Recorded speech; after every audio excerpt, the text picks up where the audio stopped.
तो दोस्तों पिछले 6 महीने से पूछे गए करंट अफेयर का मोस्ट इम्पोर्टेंट क्वेश्चन हम लेकर आए हैं। तो चलिए दोस्तों शुरू करते हैं। पहला सवाल है, भूमिका श्रेष्ठ किस देश की पहली ट्रांसजेंडर महिला सांसद बनी है? तो यह किस देश की बनी है?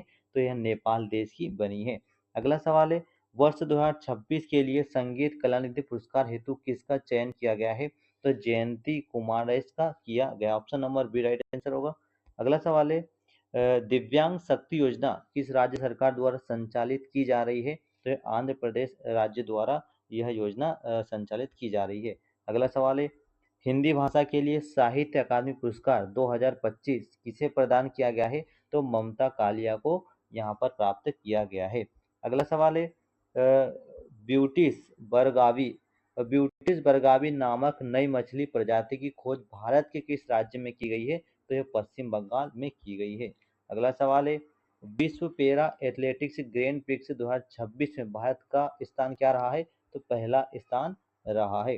अगला सवाल है, वर्ष 2025 का ज्ञानपीठ पुरस्कार किसे प्रदान किया गया है?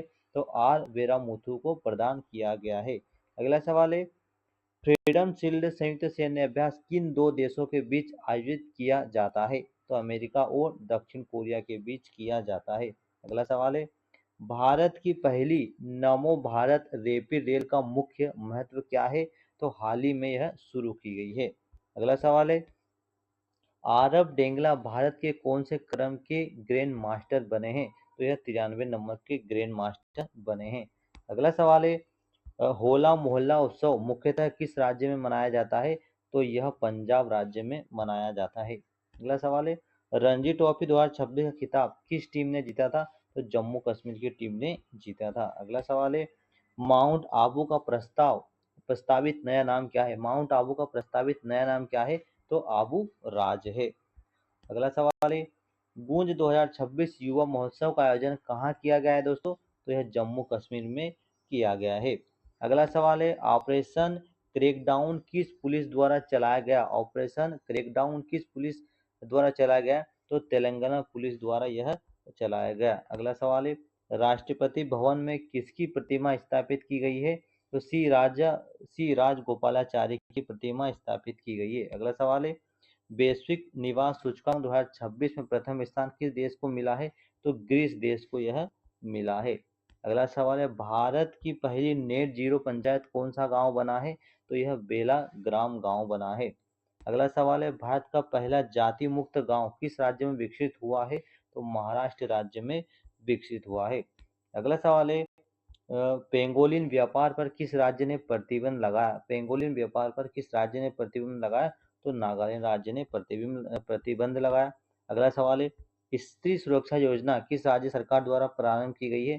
तो यह केरल राज्य सरकार द्वारा यह जो स्त्री सुरक्षा योजना है यह प्रारंभ की गई है। अगला सवाल है, नई दिल्ली में आयोजित पहली ब्रिक्स शेरपा बैठक की अध्यक्षता किसने की है? तो सुधाकर दलेला ने की है। तो ऑप्शन नंबर बी हमारा राइट आंसर होगा। अगला सवाल है, T20 विश्व कप में अर्धशतक बनाने वाले पहले भारतीय विकेटकीपर कौन बने हैं? तो ईशान किशन बने हैं। अगला सवाल है, नेटवर्क रेडीनेस इंडेक्स 2025 भारत का स्थान क्या रहा है? तो भारत का स्थान 45वां रहा है। अगला सवाल है, भारत का सबसे बड़ा ऊन उत्पादक राज्य कौन सा है दोस्तों? तो राजस्थान राज्य है। याद रखना, भारत का सबसे बड़ा ऊन उत्पादक राज्य अग्रणी राज्य कौन सा बना है? तो यह राजस्थान राज्य बना है। अगला सवाल है, भारत टैक्सी के साथ साझेदारी करने वाला पहला राज्य कौन सा है? तो यह दिल्ली राज्य है। अगला सवाल है, पहली दृष्टिबाधित महिला न्यायाधीश थानिया सीनाथन किस राज्य की है? तो यह केरल राज्य की है।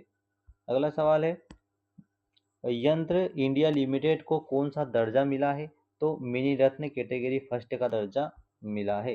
अगला सवाल है, क्रेफोर्ड पुरस्कार से किसे सम्मानित किया गया? हाल ही में क्रेफोर्ड पुरस्कार से सम्मानित किया गया तो वीरभद्रन रामनाथन को यहाँ पर सम्मानित किया गया।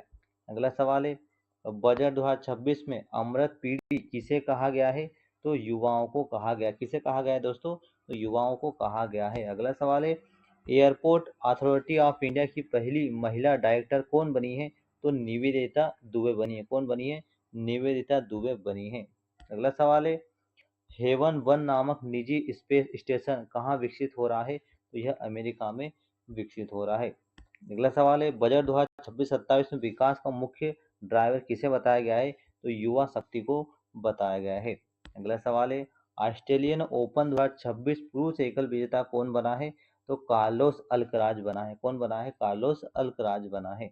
अगला सवाल है देश की पहली LNG diesel dual fuel train कहाँ शुरू हुई है? साबरमती में यह शुरू हुई है। अगला सवाल है दरभंगा की अंतिम महारानी जिसका निधन हुआ है क्या नाम है उनका? तो काम सुंदरी देवी। अगला सवाल है दुनिया का सबसे बड़ा एआई फिल्म पुरस्कार किसने जीता है? तो जुबेर जलासी ने जीता है। अगला सवाल है हट्टी जनजाति का बड़ा त्योहार किस राज्य में मनाया जाता है? तो हट्टी जनजाति का जो बड़ा त्योहार है वह हिमाचल प्रदेश राज्य में मनाया जाता है। अगला सवाल है खेलो इंडिया बीच गेम्स 2026 में प्रथम स्थान किस राज्य को मिला है? तो गोवा राज्य को मिला है। अगला सवाल है भारत की पहली पेपरलेस जिला अदालत कहाँ शुरू हुई दोस्तों? तो यह केरल राज्य में शुरू हुई है। अगला सवाल है भारत की पहली हाइड्रोजन चालित ट्रेन कहाँ शुरू होगी? तो हरियाणा राज्य में शुरू होगी। अगला सवाल है होन इंडिया रिच लिस्ट 2025 में सबसे अमीर प्रोफेशनल मैनेजर कौन बना है? तो जयश्री उल्लाल बने हैं। कौन बने हैं? जयश्री उल्लाल बने हैं। अगला सवाल है परम रुद्र सुपर कंप्यूटर किस संस्थान में शुरू हुआ है? तो यह आईआईटी पटना में शुरू हुआ है। तो चलिए दोस्तों अगला सवाल है हमारे यहाँ पर UNESCO global learning city network में कितने शहर शामिल हुए हैं? तो 72 यानी 72 शहर शामिल हुए हैं। अगला सवाल है दिसंबर 2025 में प्रधानमंत्री को किस देश का सर्वोच्च सम्मान मिला है? तो ओमान देश का मिला है। अगला सवाल है प्रेस क्लब ऑफ इंडिया की पहली महिला अध्यक्ष कौन बनी है? तो संगीता बड़वा बनी है। अगला सवाल है दुनिया की सबसे ऊंची लियोनेल मेसी प्रतिमा कहाँ स्थापित की गई है? तो यह कोलकाता में स्थापित की गई है। अगला सवाल है मतदाता सूची को पूरी तरह से डिजिटल करने वाला राज्य कौन सा है दोस्तों? तो यह राजस्थान राज्य है। अगला सवाल है पेटा इंडिया का पर्सनल ऑफ द ईयर 2025 किसे चुना गया है? तो रवीना टंडन को चुना गया है।